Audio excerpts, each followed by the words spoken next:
Ang pag-uusapan natin ngayon ay ang Honda Beat at Yamaha Mio Soul I. Pag-uusapan natin ang similarities and differences nila at kung bakit ito ang dapat mong maging first bike. Una sa pag-uusapan natin ay ang price nilang dalawa. At pagdating sa presyo, itong dalawa ang ilan sa pinakasulit ngayon sa market. Ang Honda Beat ay nagkakahalaga ng about 67,400 pesos at ang Mio Soul naman ay about 79,900 pesos. Take note na ang price na nabanggit ko ay depende pa rin sa dealer na pupuntahan nyo. Pagdating naman sa quality, alam naman natin kung anong klaseng kalidad ang kayang ibigay sa atin ng Yamaha at Honda, diba? Kaya kung tibay lang ang pag-uusapan, alin naman dito sa dalawang ito, hindi ka mapapahiya. Pangatlo sa listahan natin ay ang height at timbang. Sa tingin ko, importanteng pag-usapan natin ang seat height ng isang motor dahil alam naman natin na marami sa atin ang hindi biniyayaan ng tangkad. Ang Honda Beat ay may seat height na 740mm, samantalang sa Mio Soul naman ay 775mm.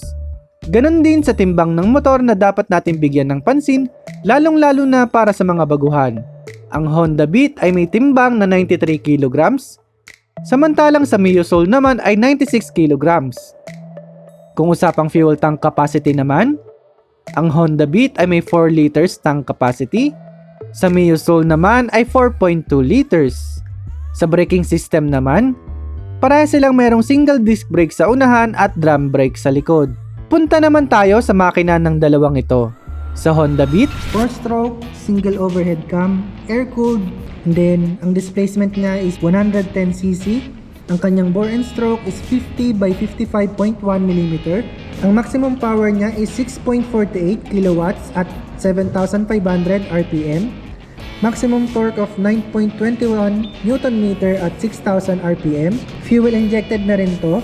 Ang kanyang wheelbase is 1,256mm, ground clearance na 146mm. Sa Mio Soul naman, 4-stroke, air-cooled, single overhead cam, single cylinder, 2-valve, 125cc, fuel injected, 52.4 by 57.9mm ang kanyang bore and stroke, 7 kilowatts at 8,000 RPM ang kanyang maximum horsepower, 9.6 Nm at 5,500 RPM sa maximum torque. Sa wheelbase naman ay 1,260mm, minimum ground clearance naman ay 135mm.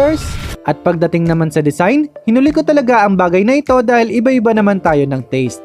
At ang maganda para sa akin ay maaaring hindi kaaya-aya sa'yo. Kaya kayo na ang bahala pagdating sa looks. Kayo ba, alin sa tingin nyo sa dalawa ang mas sulit na bilhin? Honda Beat o Mio Soul? Comment nyo nga sa baba. So sana natulungan ko kayo na pumili sa dalawang motor na to. Inuulit ko, magmotor ka na. So kung nagustuhan mo ang video natin ngayon, kindly hit that like button. Kung may tanong ka naman, suggestion, comment mo na lang yan sa baba ng video na to. At kung bago ka lang sa ating channel, kindly hit that subscribe button for more videos. Again, this is JZ Vlogs and see you sa next video. Atin yan.